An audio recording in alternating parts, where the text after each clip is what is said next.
جیسے ہی ان کی فیملی الگ ہوئی تھی نا، اسی دن لوگوں نے کہہ دیا تھا کہ ہم آپ کو نہیں دیکھیں گے، اب آپ کی ویورشپ گر گئی۔ اس کے باوجود معاذ نے تو بھرپور کوشش کی کہ وہ گھر جا جا کر کانٹینٹ بنائے، اور یہی بیچارے حسین کے ساتھ ہوا۔ مطلب رہتا وہ ہے، کام سارے مومنہ کرتی ہے لیکن کانٹینٹ معاذ لے جاتا ہے، کیونکہ ظاہر ہے جی پیسہ ہے انہوں دے پاس، پیسہ ہے، مسئلہ سارا روٹی دا ہے۔ تو یہی وجہ ہوئی کہ اتنا سارا تام تمڑا اٹھا کے اس کو بیچارے کو ادھر جانا پڑا نانی کے گھر پہ، ورنہ تو نانی کو کوئی پوچھتا نہیں تھا۔ اچھا حیرت مجھے اس بات کی ہوئی کہ چلو نانی کے گھر تو آپ گئے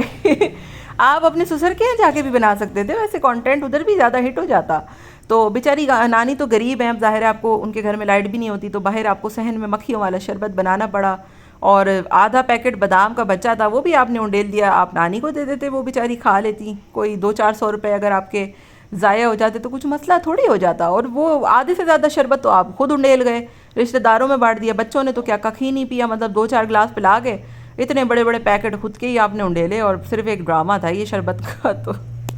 تو مجھے اتنی ہنسی آ رہی تھی اس کی وہ شربت والی ویڈیو دیکھ کر، مطلب ایک شربت بنانے کے لیے 4 بندہ بیٹھا ہوا ہے، اور اصل میں تو شربت نہیں، اصل میں تو ویڈیو بنانی تھی۔ اور مجھے ہنسی، اس سے زیادہ ہنسی مجھے اس بات پہ آئی کہ چلو اس بیچارے نے اتنی محنت سے زندگی کا پہلا جوس بنایا، جوس نہیں شربت، تو شربت جو ہے وہ اس نے اتنی محنت سے بنایا، اور صفدر انکل نے پیتے ہی جو اس کی ہے، مطلب میں کیا ہی بولوں اب، ہمارا والا جو ہوتا ہے نا جس میں ماس کے ہاتھ ڈلتے ہیں، کیونکہ جتنا گڑ ڈالو اتنا میٹھا بنتا ہے نا، تو اس کی تو بات ہی اور ہوتی ہے، تو وہ بھی آج بن جائے گا۔ حسین نے اپنی ویڈیو میں پہلے ہی بانڈا پھوڑ دیا ہے کہ آج یہاں پر معاذ براجمان ہوں گے، اور معاذ جو اس کو دیکھ کر جو بھاگا ہے کہ اس کا کانٹینٹ چوری نہ ہو جائے، اور صبا اور آنٹی کے چہرے کی بھی ہوائیاں اڑ گئی تھیں، اور سارے بیٹھ کر جو ہے وہ، اور ابا کے چہرے پر تو جو مسکراہٹ تھی، ایسا لگ رہا تھا کہ کسی فلم کی شوٹنگ ہو رہی ہے۔ ان کو تو بس بھائی یہ مطلب معاذ کے ساتھ نا ان کی الگ ہی بانڈنگ ہے، بس ان کو اچھا لگتا ہے، وہ ان کی اس کے ساتھ اچھی بنتی ہے، بھائی بانڈنگ ہے ان کی۔ بہرحال جی آپ کو حسین کے شربت کا بھی تھوڑی سی تو تعریف کرنی چاہیے تھی۔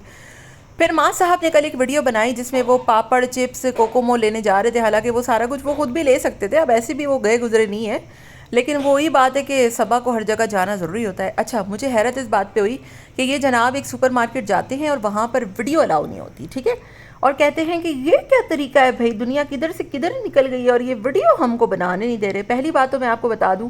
کہ ایتھکس کے خلاف ہے یہ کہ آپ کسی بھی پرسنل پبلک پلیس پر جا کر اس طریقے سے ویڈیوز اور تصویریں بنانا سٹارٹ کر دیں، ٹھیک ہے۔ آپ کی ویڈیوز میں، آپ کی تصویروں میں کتنے ایسے لوگ ہیں جو بیچاروں کو پتہ بھی نہیں ہوتا ہوگا، اور آپ ان کی ویڈیو بنا کے لگا دیتے ہوں گے، تو اگر وہ سپر مارکیٹ الاؤ نہیں کر رہی تو آپ کا غصہ ہونا بنتا نہیں تھا۔ آپ کو پتہ ہے باہر کی ملکوں میں، یورپین کنٹریز میں جو دوسرے لوگ ہوتے ہیں ان کی پرائیویسی پرووک کرنے کا کتنا بڑا گناہ ہے کہ آپ وہاں جا کر دوسرے لوگوں کی ویڈیوز بنا کر کیپچر کر کے لگا نہیں سکتے، ٹھیک ہے، ایک کرائم ہے یہ ایک۔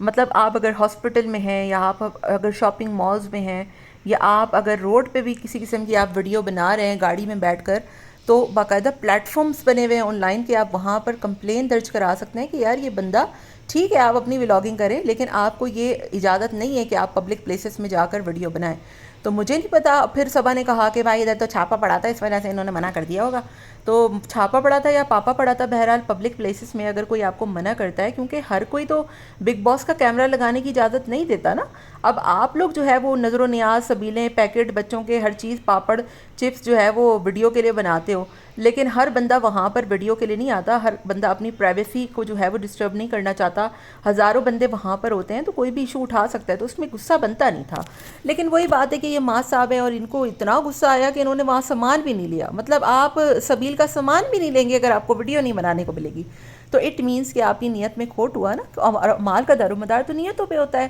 تو اگر کوئی بندہ آپ کو ویڈیو بنانے نہیں دے گا، یا اگر کسی چیز کی آپ کی ویڈیو رہ جائے گی تو آپ وہاں سے سامان ہی نہیں خریدیں گے۔ واہ واٹ اے تھنکنگ، مطلب کیا آپ کی سوچ ہے نا، مجھے اس بات پہ بڑی کوئی حیرت ہوئی۔ باقی جی